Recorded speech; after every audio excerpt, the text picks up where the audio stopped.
तो एक mythological story के हिसाब से ये माना जाता है कि बाणासुर ने सतलुज को मानसरोवर से हिमाचल प्रदेश में लाया था। मतलब सतलुज को हिमाचल प्रदेश में लाने का श्रेय किसको मिलता है? बाणासुर को। बिलासपुर से पहले और मंडी के बिल्कुल बीच में ये, जब मंडी और सोलन का बॉर्डर बनाती है तो बीच में ये सोलन में भी आती है, लेकिन बहुत छोटा सा हिस्सा है, इसको ज्यादा गिनते नहीं है। लेकिन अगर क्वेश्चन कभी आ जाता है क्या सतलुज नदी सोलन में एंटर करती है, सोलन से होते हुए गुजरती है, तो जवाब है यूला। आपने सुना होगा यूला कंडा, भाई होली भी आई थी अभी, तो यूला की होली बहुत फेमस है। यूला में ही कृष्ण का मंदिर भी है, बहुत सारी चीजें फेमस है वहां पर। तो यूला से एक नदी आती है, यूला नदी, वहां पे एक लेक भी है यूला कंडा में। कभी अगर मौका मिले तो जरूर जाना, बहुत सुंदर जगह है।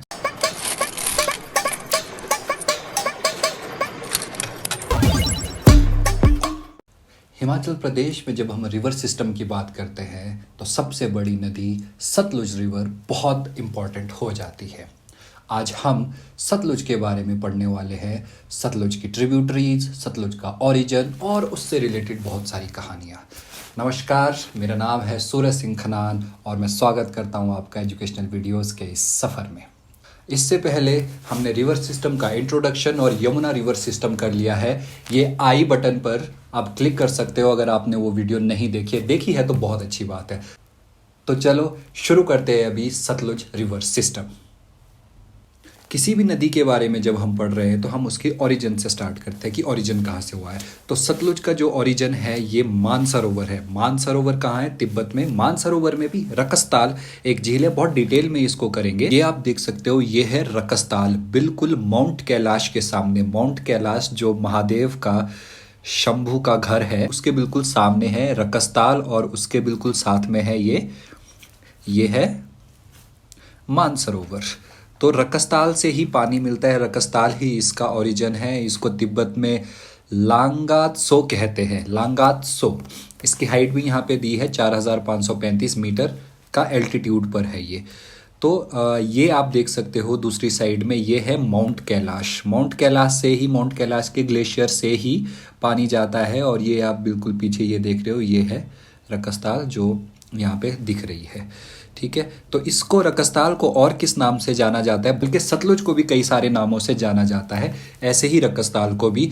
इसको डार्क लेक ऑफ पॉइजन भी कहा जाता है, क्योंकि रकस्ताल का जो पानी है वो बहुत डार्क है, इसलिए इसको डार्क लेक ऑफ पॉइजन कहा जाता है।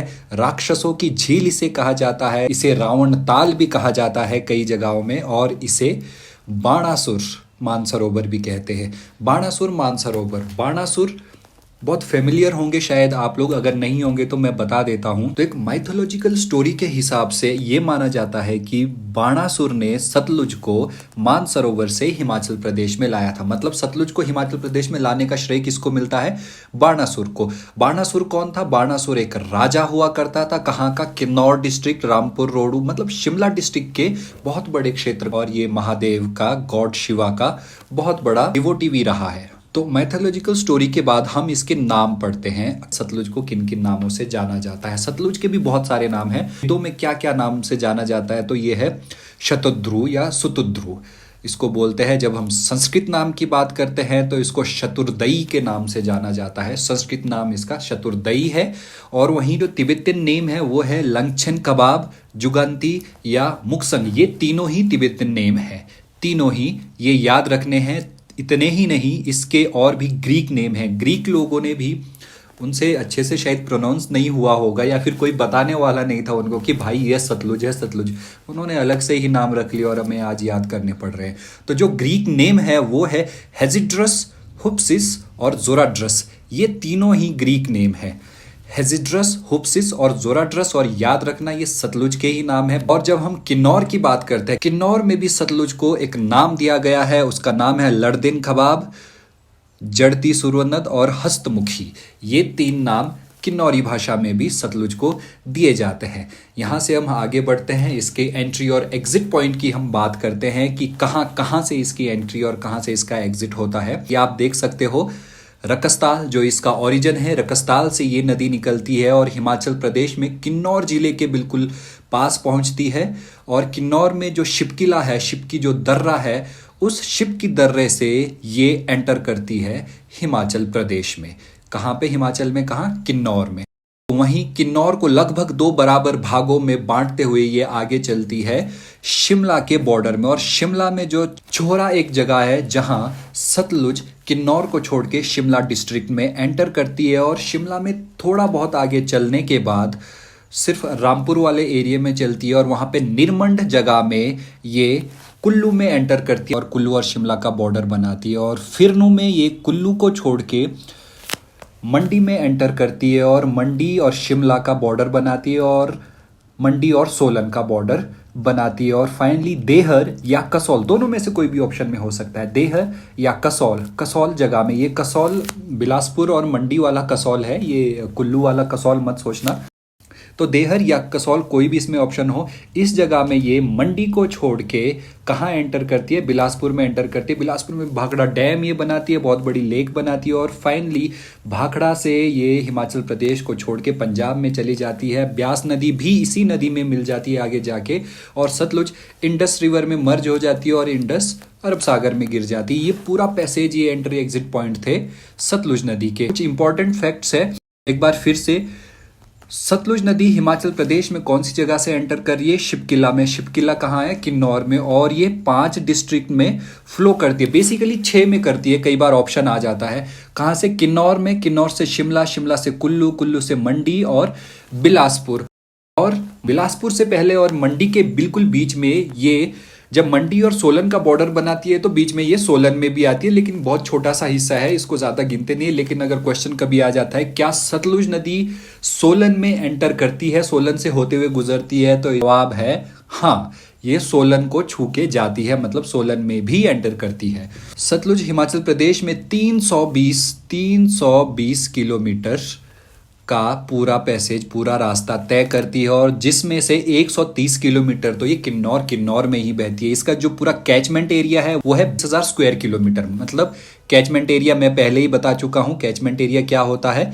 अगर आपको याद है, मैंने पहले ही जब इंट्रोडक्शन वीडियो हमने की थी नदियों के ऊपर, तो उसमें हमने कैचमेंट एरिया के बारे में बताया है। अगर आपने वो वीडियो देखी है तो बहुत अच्छी बात है, मैं ये लिंक उसका शेयर कर रहा हूँ। बिल्कुल ये जो आई बटन आपको दिख रहा है, आप ये आई बटन में क्लिक करके वो कैचमेंट वाला पूरा वीडियो देख सकते हो।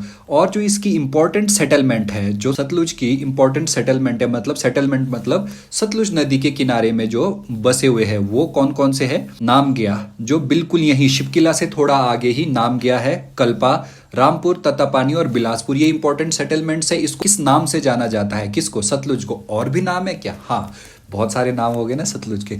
इसको रेड रिवर के नाम से भी जाना जाता है, या येलो रिवर भी बोलते हैं, और हेमवती भी इसी का नाम है। सतलुज को रेड रिवर या येलो रिवर, दोनों ही सतलुज के नाम है, और हेमवती भी इसी का नाम है। कुछ इंपॉर्टेंट ट्रेवलर्स हैं जिन्होंने सतलुज के बारे में अपना कुछ स्टडी की है, वो है विलियम मूरक्राफ्ट, बेरेन चार्ल्स और जीटी विग्ने। ये ट्रेवलर्स है जिसने पूरा सर्वे किया सतलुज नदी का, इसके ऊपर स्टडी की थी।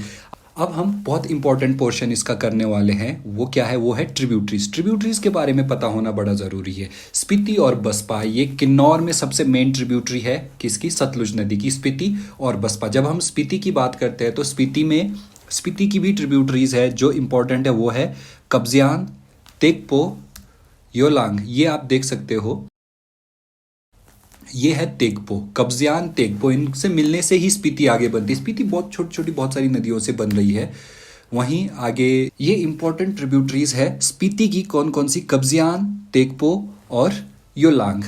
और इसी के साथ, योलांग के साथ पिन एक और नदी है, ये आप देख सकते हो, पिन। ये स्पीति की इंपॉर्टेंट ट्रिब्यूटरीज है। और स्पीति के ही जो बिल्कुल बैंक पे धनखड़ गोम्पा और हांसी गोम्पा, बहुत बार ये क्वेश्चन पूछा जाता है कि धनखड़ गोम्पा और हांसी गोम्पा कौन सी नदी के बैंक पे है, या फिर कुछ भी इस तरह से पूछा जा सकता है। तो धनखड़ गोम्पा और हांसी गोम्पा बहुत इंपॉर्टेंट है। और फाइनली इस तरह से स्पीति नदी आके सतलुज में मिलती है कौन सी जगह में? खाब जगह में। खाब, नामग्या आपने पढ़ा होगा, नामग्या आपने देखा, नामग्या एक टाउन है, एक कस्बा है, लेकिन खाब से थोड़ा पहले जो बिल्कुल एग्जैक्ट जो पॉइंट है स्पीति का और सतलुज के मिलने का, वो है खाब। अगर ऑप्शन में नामग्या भी है तो नामग्या भी आप कर सकते हो, ये नज़दीक के ये जगह हैं।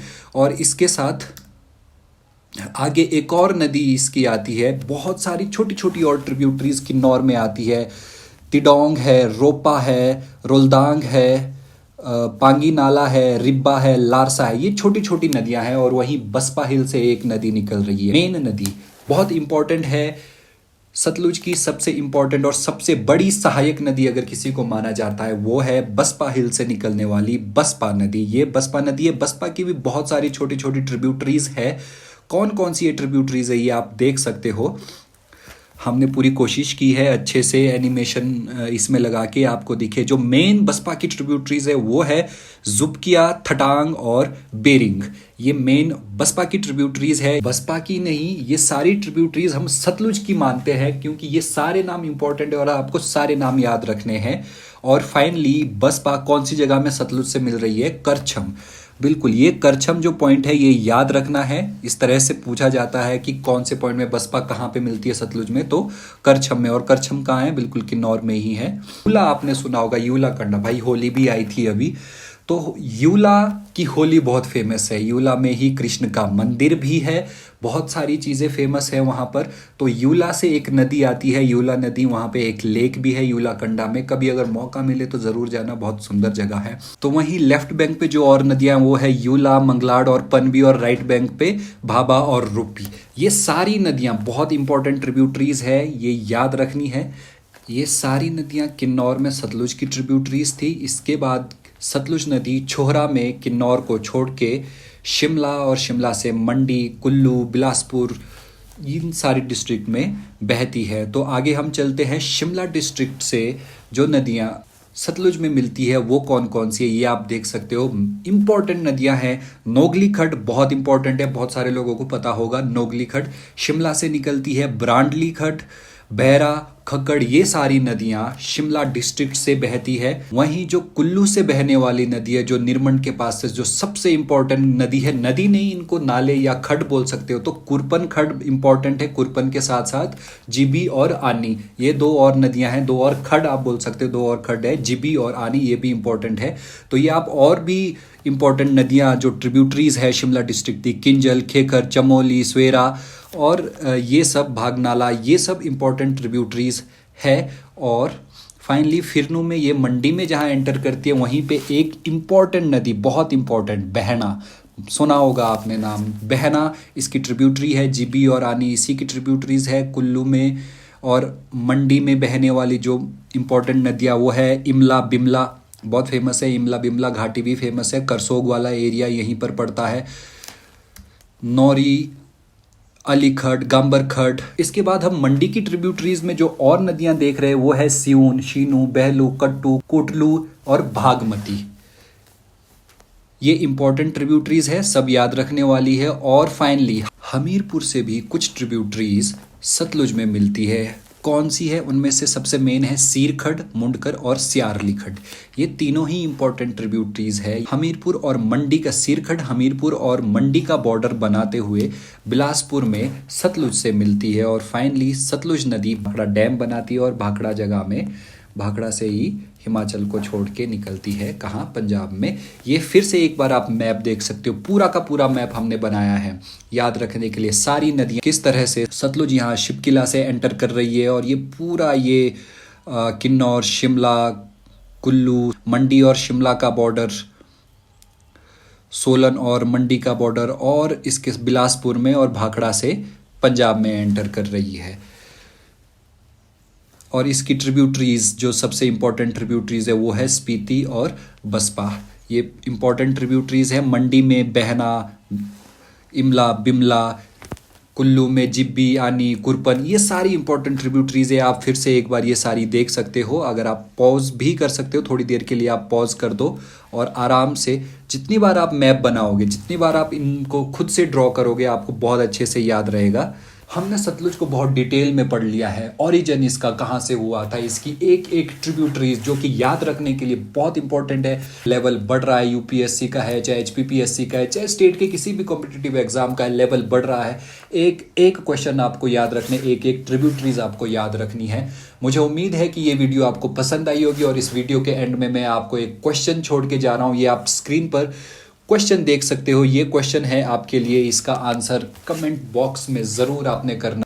तो दोस्तों मुझे उम्मीद है कि आपको वीडियो अच्छी लगी होगी। अगर आपको वीडियो सच में अच्छी लगी है तो लाइक करना बिल्कुल भी मत भूलना है। चैनल को सब्सक्राइब आपने कर दिया होगा, अगर नहीं किया है तो कर दो ना यार, कितना ही टाइम लगता है। इस बेल आइकन को ज़रूर दबाना है ताकि नोटिफिकेशन आप तक आ जाए। जैसे ही हम अगली वीडियो डालेंगे आप तक नोटिफिकेशन पहुंच जाएगी। इसके बाद हम ब्यास नदी के ऊपर बहुत डिटेल में ब्यास, उसका ओरिजिन और उसकी रिलेटेड जो भी स्टोरीज़ है, उसकी ट्रिब्यूटरीज हम सारी करने वाले हैं। तो हमारे चैनल को सब्सक्राइब तो करना बनता है ताकि हमारी अगली वीडियो भी आप देख सको। तो मिलते हैं अगली वीडियो में, तब तक के लिए all the very best for your exams and the preparations. धन्यवाद। जय हिंद।